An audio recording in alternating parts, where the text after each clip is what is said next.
Snowman. Where sports is the base, life and fun are the results. This is the Brian Snow Show.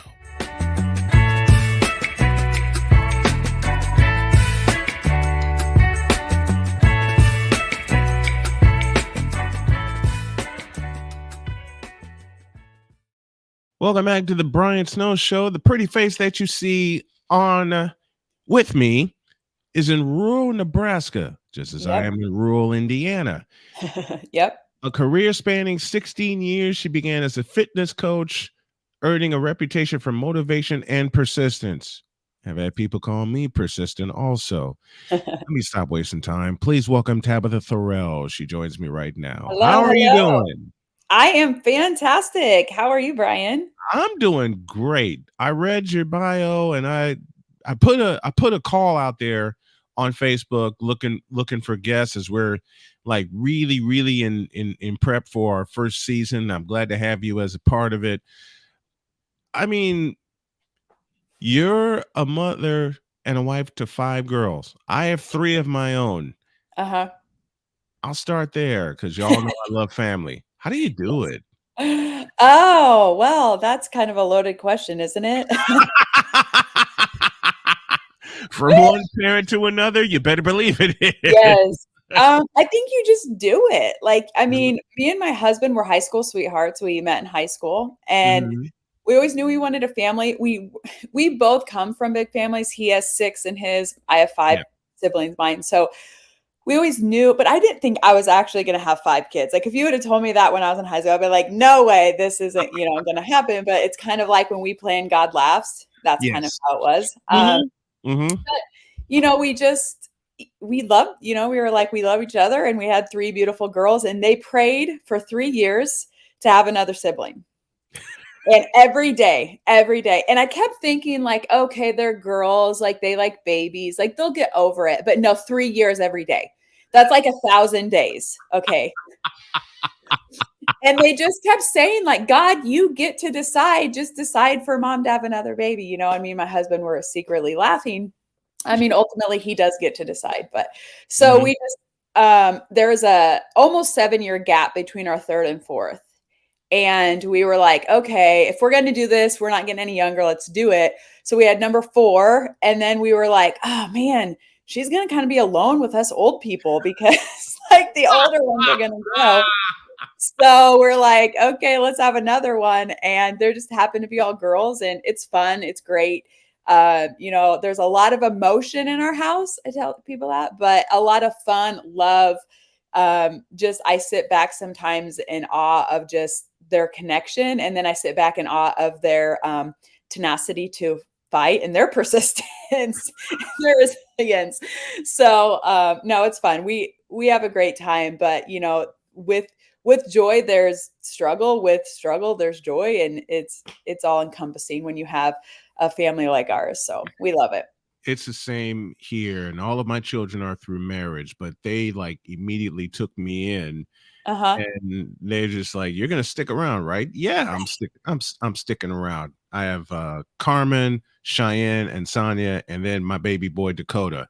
Yeah. And the first time I met Dakota, Jody, my wife, wanted a picture of he and I together. So what do you think us 2 goofballs were doing? We were making faces in the camera. We were making faces at each other.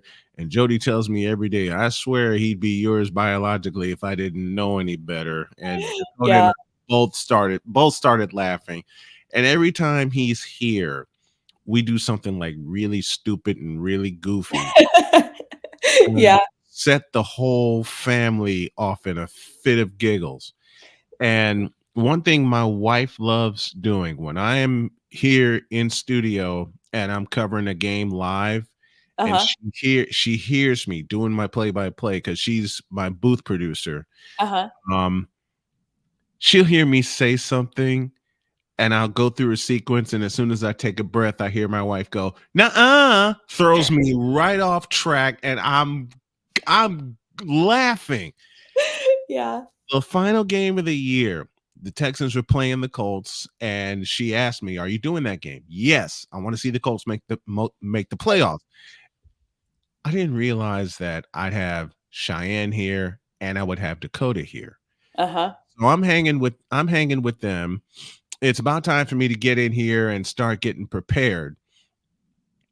I turn this camera on, start rolling, and the next person I see is Cheyenne sneaking up behind me.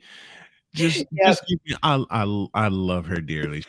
She says, "Hi, Pop. How are you doing?" She sees I have 2 monitors now instead of just 1. Uh-huh. So my air screen is right over here. She says, "Why Uh-huh. am I looking over there?" I said, "Baby, the camera's right here. You're looking over here." Jody's cracking up laughing. Dakota's cracking up laughing. Yep. Sonia, my other daughter, walks by and goes, "Oh no, not again." Yeah, they know when the camera's on. Like, I mean, I have performers. I mean, I have girls, and like my middle daughter, it's like their little head pops up, and like you all know, and they can be quiet and totally good. And they like I turn my phone on or my phone rings or cameras on. It's like they're all here, it's like I told my husband, I said, you got to build me an office outside the house because I can't work in this space. Like, I love them, but, I can't always have them popping up. It's fun sometimes, but like Yes. when I'm doing podcast interviews and stuff like that, it's bad enough if I have my dog here, he's like, I gotta like manage all of it. So no, it's good. I love having them around. And when I can have them, when we do like content and stuff like that, Mm-hmm. they're goofballs and they're kind of entertainers, performers. They all do like competitive cheer. So they're all like about, just putting a performance on and stuff. So it's a good time. My baby boy Dakota got in on the fun when I was doing the Colts game, and I announced a penalty. And I knew I'd hear from Jody. I knew I'd hear from my wife because she's been goofing with me the entire game. Yeah. Dakota got in on it. And I announced the penalty, and I hear him in the other room go, "No way. I lost it. I lost it." Yeah. I know it's hard to be, professional when they're like doing stuff, it's like you either just lose it completely or like you're trying to be like short tempered or whatever. But yeah, it's And you good. It's try good. It's fun. and you try so hard to rein it in, but they do Yep. something that is so goofy and it throws you off your game so much. And Yes. you're just sitting there, you're going, I can't get it back. I can't, Yep. I can't Yep. rein it back. So Nope. when he got in on the fun and joined my wife and like throwing comments at me, my insides are burning because I'm Yep. laughing so much. And then my daughter Sonia got in on the fun. Sonia says, "Are you okay back here?" And then I'm already in a fit of giggles. I'm already in a laughing fit because of Dakota. And she goes to visit with him, and Sonia just peeks around and goes, "Are you okay back here?" And my head's already down on my desk, and I'm laughing. She hears that, and she goes, "He's all right," and walks away. All good, right? Like you got to bounce back somehow. You have to. Also, a best-selling author, a speaker, a life, and a business coach. What was the first book that you wrote, and what inspired you to write it? So actually it happened after my 5th daughter, and it's a co-authorship. So a gal that I knew, again, this is why I pride so much and I preach this so much. It's like it's about who you know and building relationships and collaborating. And I met this gal, and honestly, I can't remember how I met her, probably through a networking group on, whether it's Clubhouse. She did a lot of Clubhouse in 2020. Mhm. And she said, "Hey, do you want to write a chapter in this book? I'm going to get some people together, do this thing." And I'm like, "Oh, I'm pregnant with my 5th daughter." I was like chasing a little, like I had a newborn and I was pregnant. And I'm like, "I don't know." And I got 3 other, but I was like, "Okay, but this is how I am." I'm like, I set a goal because that will push me out of my comfort zone. I'm Mhm. like, I can do a chapter. Like, Yeah. I'm like, about how many pages is it? Like, whatever. And these are a little bit longer chapters. And I think she was like, "Oh, anywhere from like 10 to 30, whatever you kind of feel like." I'm like, "I can do that." Right. Right. Well, I did. But I remember the weekend, it was Memorial Weekend. It was after my youngest daughter, Eula, was born April 30th. So it was about a month after her birth. And Mhm. I gave the kids to my husband and I said, "I have got to finish this book, this chapter. Like they're going to release it. Like I got to do this." I didn't like put anything to paper. And if Yeah. there's any authors out there, it's like when you have to do it, it's just like stage fright. Like you're It is. It writer's is. block. You can't do anything. It's like, But I just started writing and then I deleted it all. I was like, that's horrible. And, I wrote it and I was like, and then, you just like want confirmation, and you really can't get confirmation because especially when you're co-authoring with other people, it's like they need it. And their job isn't to tell you if it's good or bad because it's all in context because there's so many different authors. And so it's not like a publishing company that's like, oh, that's not going to work, scrap it. They're like, oh yeah, it's great. And I'm like, no, is it really? And so it was a lot of this imposter syndrome. I'd never written, for a book before. And so I was like super self-conscious, but then I finally just wrote something. I remember locking myself in my bedroom with the recliner, and I gave my husband, I said, just bring her in when she wants to eat, and that's it. Like, you got everybody else, we got to do this. And I just nailed it out. And to be honest, I read it when I submitted it, and I haven't read it ever since. It's like I got to just put it up because I'm too much of a perfectionist, and I would have noticed all the errors. And I just put it in the atmosphere. Everybody else tells me it's great, and they loved it, and it was great and wonderful and all that stuff. But when I produce stuff, I kind of just produce it and I put it out there because I get too critical of myself, and then I won't take chances because I see that critical side and I think, oh, I would never write again. And I want to write, like I want to write a full book, or, and so it's like, I knew if I psychoanalyzed it and like was critical of it and read it over and over, then I want to do it again. So we did that, and, it was great. It was a great experience, and there's a lot of amazing other speakers, and it's right here.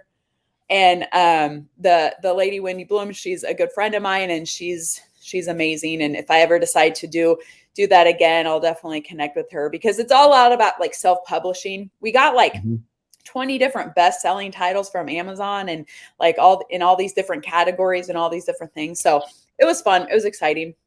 This summer, I'm putting a pair of books together myself on my life and my battles. And when you think, okay, I'm going to write a book, but I don't know what to write it on.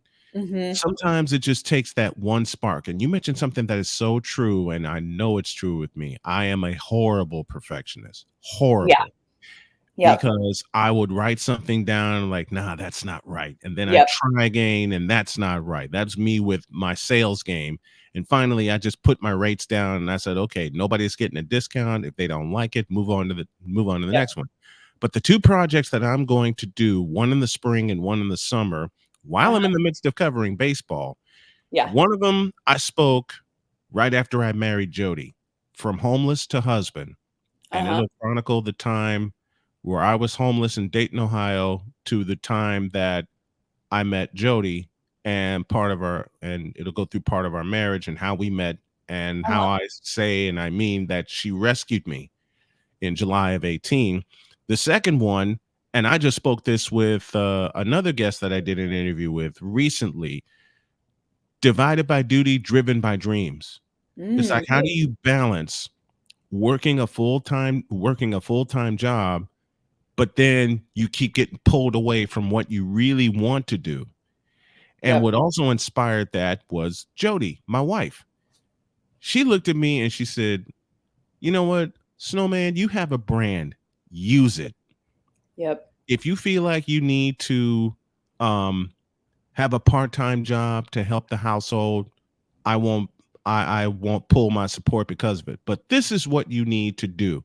Long as you take care of the house and take care of the critters, I'll keep us afloat while you do this, because I know this is going to take off. And one afternoon, I finally said, you know what? I'm going to dive in.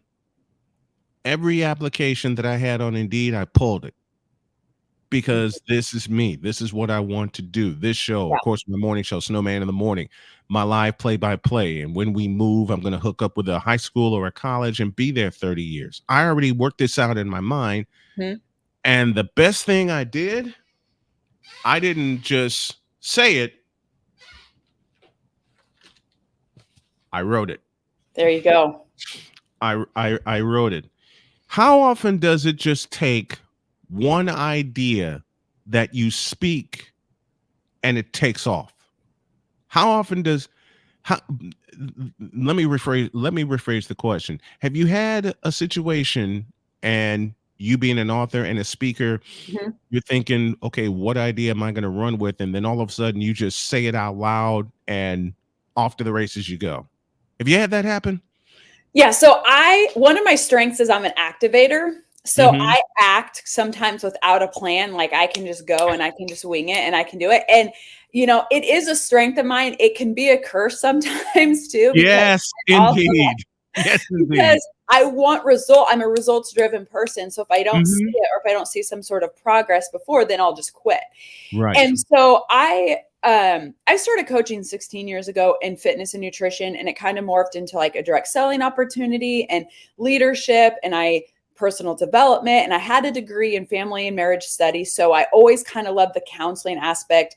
I had heard Right. of life coaching when I was in high school, but it wasn't a Mm-hmm. thing like where I was. And Mm-hmm. so I just kind of put that in the back burner. But what I have noticed is that God will put things, and whatever your belief system, the universe, whatever. For me, I Yeah. believe that God puts things in your life at different Mm-hmm. points of your life, and he just Mm-hmm. plants that seed. And he planted that seed of me in high school, and he planted some seeds in your audience of Yep. something when they were younger, when they were in high school, and he just plants it. And it's our job to water it. Well, I watered it in different ways, and I didn't really see the pathway, right? Like he saw the Mm-hmm. overhead view, I just saw the now. And Yeah. so in my journey in 2018, I had been coaching people, but pretty much working for other companies. And he Yeah. said, it's time for you to jump. And I said, what? Like, I don't have any marketing Yeah. business. The imposter syndrome just like overflooded me, but I did it Mm-hmm. anyway. Like Yeah. in our household, that's a frame. Do it anyway. Do Yep. it anyway. Like scared. Okay, I don't know the path, and I will figure it out. And I Mm-hmm. actually just looked at a journal that I had in 2018, and it was like, I want 100K months by the end of 2019. Right. Well, I didn't get that. And so as Mm-hmm. I'm looking at this, I'm like, I still have that dream. I don't give Same. up on the dream. I don't get up on Same. writing it down because I'm frustrated. I just look and I pivot. And Mm-hmm. so I activate on something else.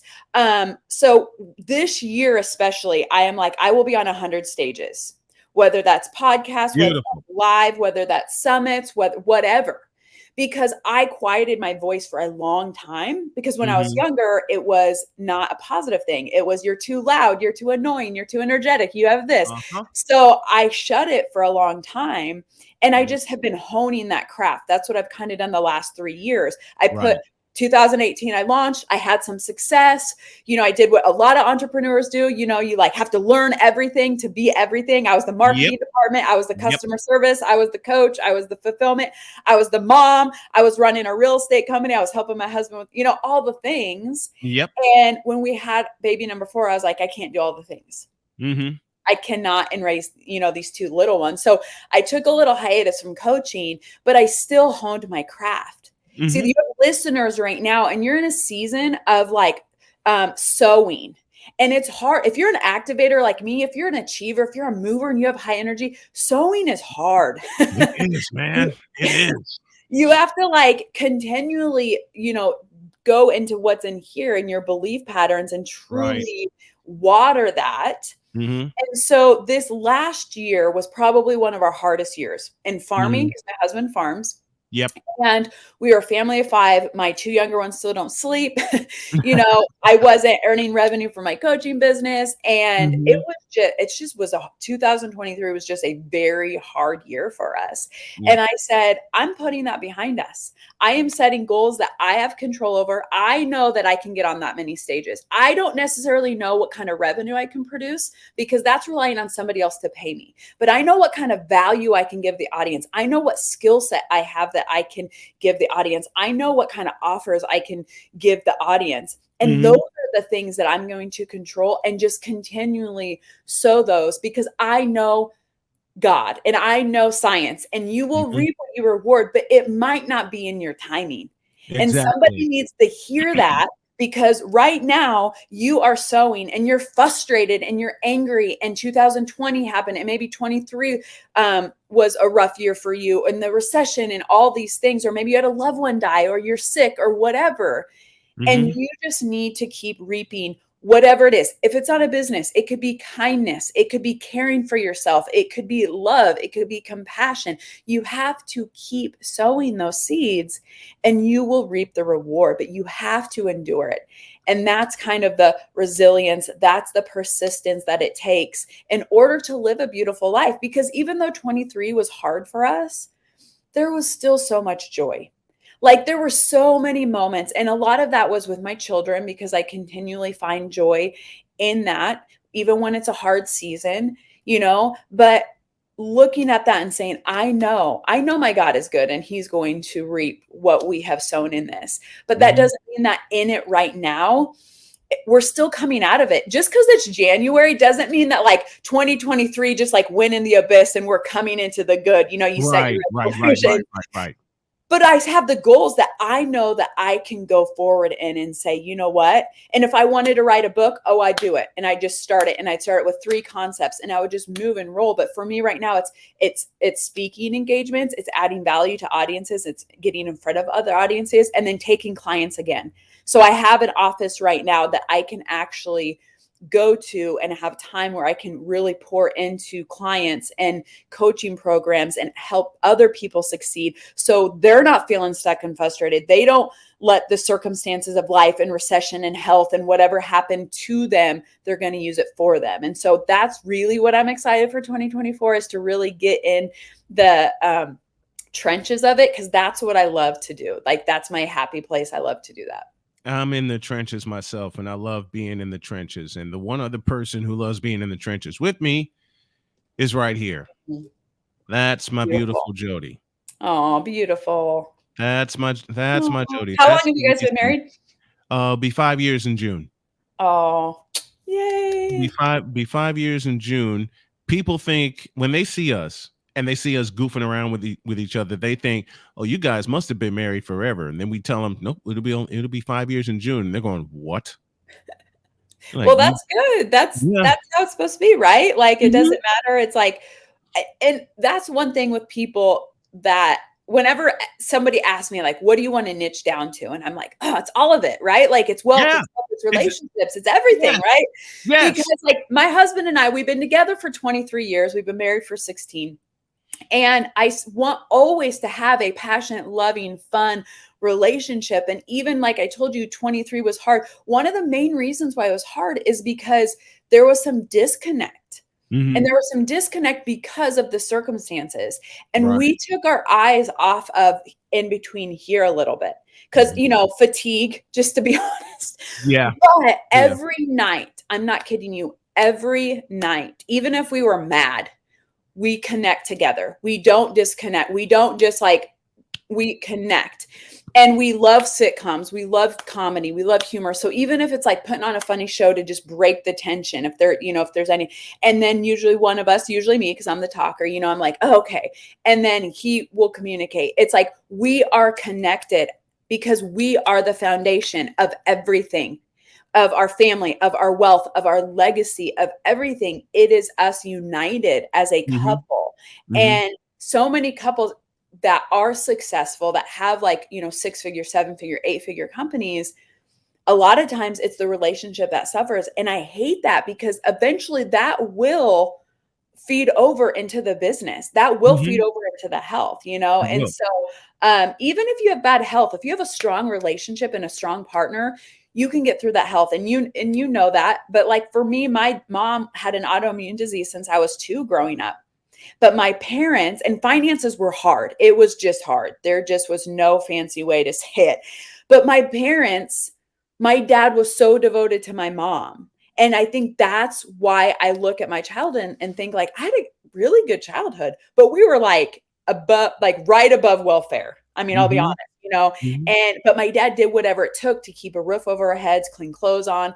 My mom, she just some days couldn't get out of bed, but she had that relationship with my dad. And so I feel like for so many of us, it's like, we really need to look at our value system and think, if I had that $1 million, what good is it if I don't have that person to share it with? Right. Or if I have those accolades, if I have those, even the speaking engagements. I told my husband today, I was like, I'm so excited for these, but if I don't get to share them with you, then it's kind of flat.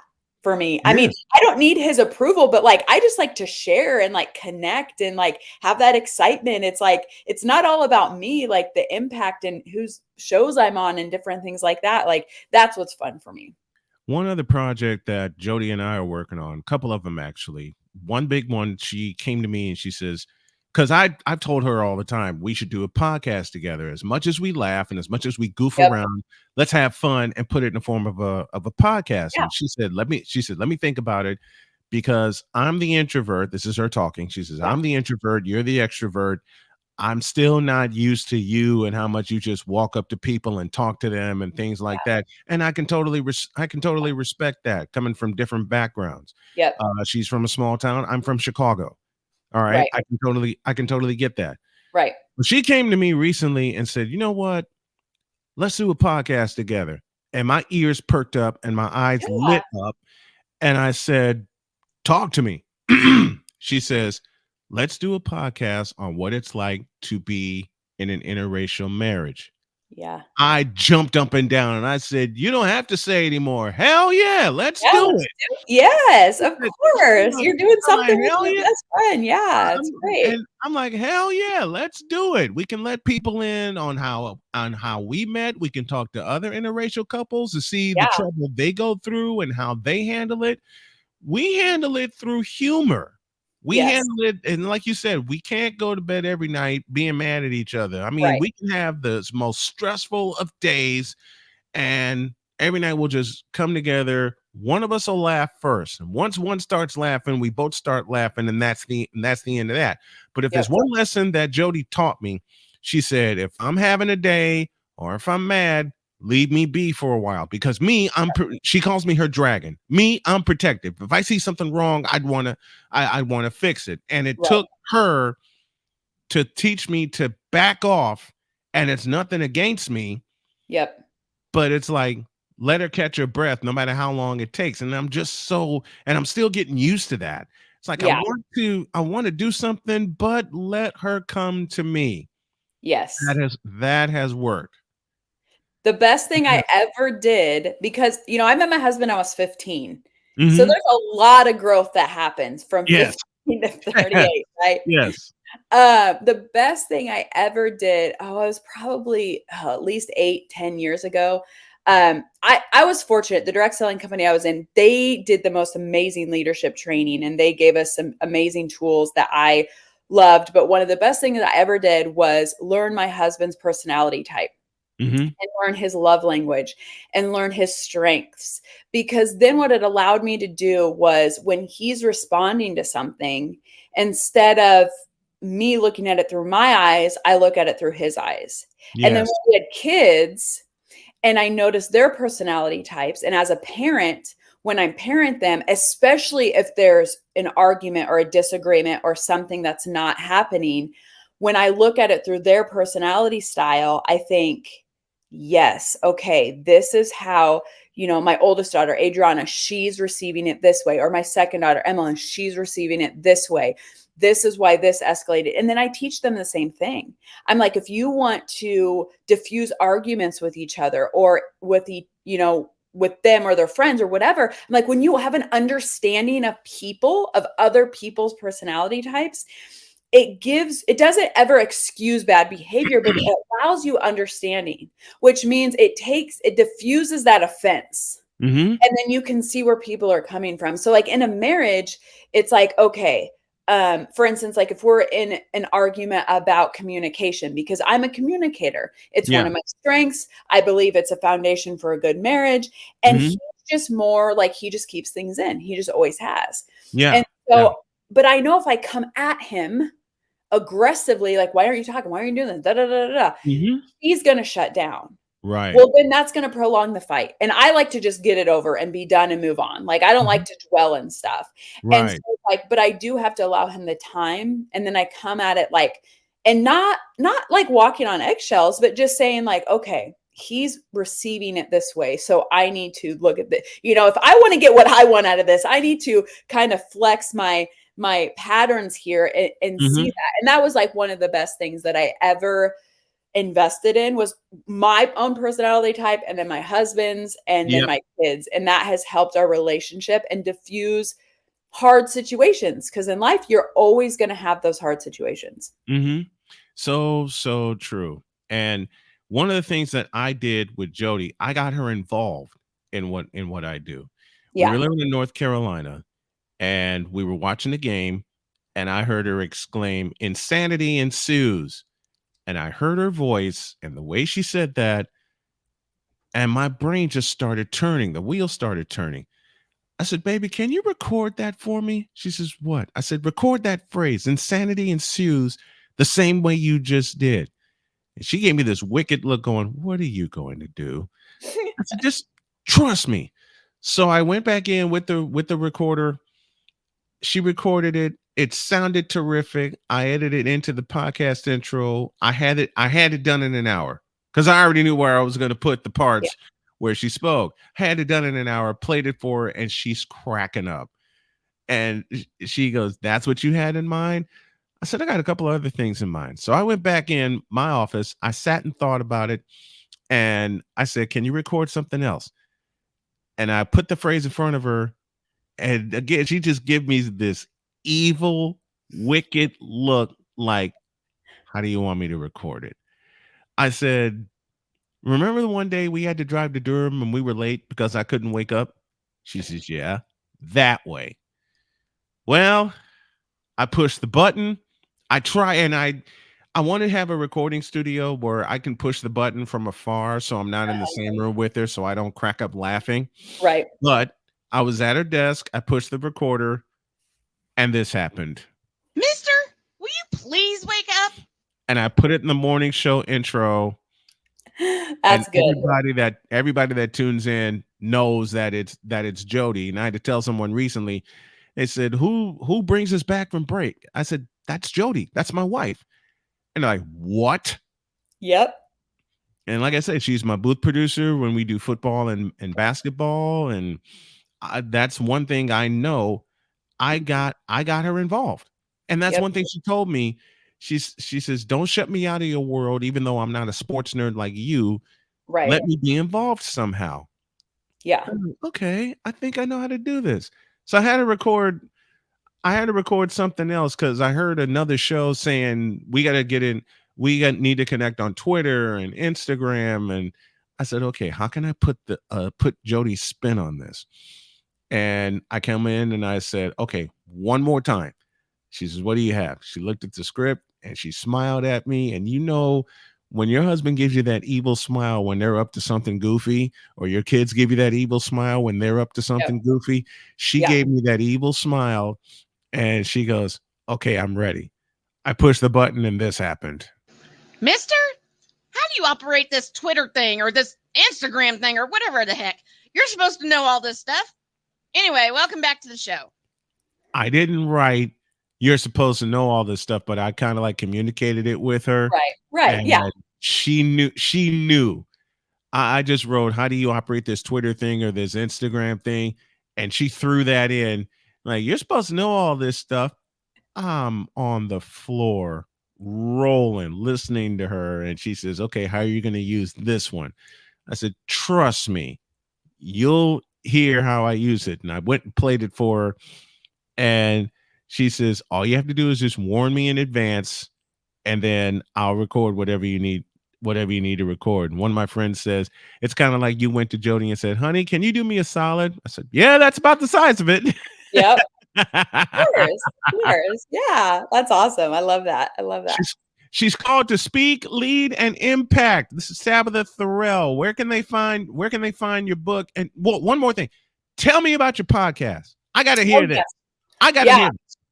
So it's called What Went Wrong? The Untold Stories of Bouncing Back from Failure.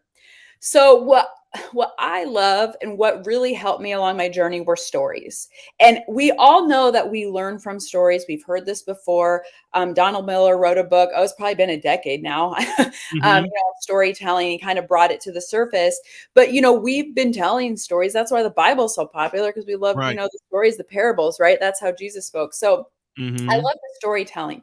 But what often happens is you hear these like really successful people, you know, like these millionaire, billionaires, whatever, even inventors. And it's like, oh yeah, I went through this. It took me 1,000 tries. And then here I am and it's great. Like you kind of gloss over it. Or like, oh yeah, I went bankrupt and I remember that day and it was a horrible day. And then, 6 months later, and they just kind of gloss over it. And so what I really like to do is go deep in one pain point. Now we all know the especially entrepreneurship, but any life, it's a roller coaster. It's not just one pain point. It's not like you have one struggle and then everything's great. But a lot of times for one success in your life, even if it's a successful marriage or health journey and weight loss, $1 million business, there is a few, and usually one really pivotal story where you're like, man, I remember, laying on my office floor in the fetal position and, it was sunny outside or whatever, and going deep into that. And I actually interviewed this guy the other day and he just kind of surfaced over it. And I said, hey, okay, let's go back to that moment when this happened. And he even said he went a little bit deeper. And that's what as an interviewer, for my guests, is to really go deep, because that's where the audience is going to really feel compelled for their own action. Because when we tell a story, it's no longer our story. When it happens, for us, and we choose to share it with someone, which we should, it's their story and what they can learn from it and grow from it. And it's not about the person who's sharing it. It's what impact does this story have? Is it inspirational? Is it educational? Is it motivating? What is it going to move or compel that person to do? Take action, have hope again, joy again, peace again. Even the stories of peace, like I hear people that, like meditate, or they have these amazing peaceful experiences.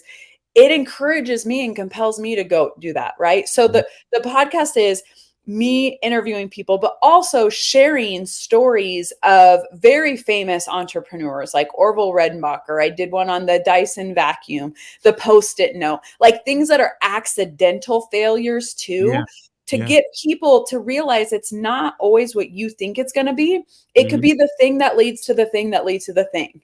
And so it's that creative process. And when you hear those stories, it reminds us when we're in the trenches or we're in frustration or fear and the creative mind is literally blocked, and you hear those stories, it's like a veil is lifted and it's like, okay, I will continue to do that thing.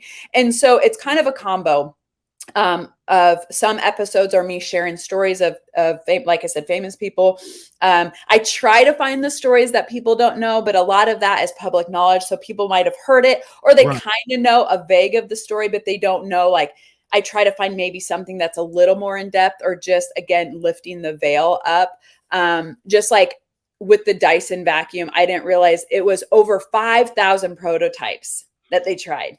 And then they couldn't even find a manufacturer. So they had to become the manufacturer. So it's just that tenacity and those things of the story that I hope people get out of that, so that they go and pursue whatever dream that is. Even if it's having a big family. Like if my story of 5 girls inspires you to have a big family, then go for it, right?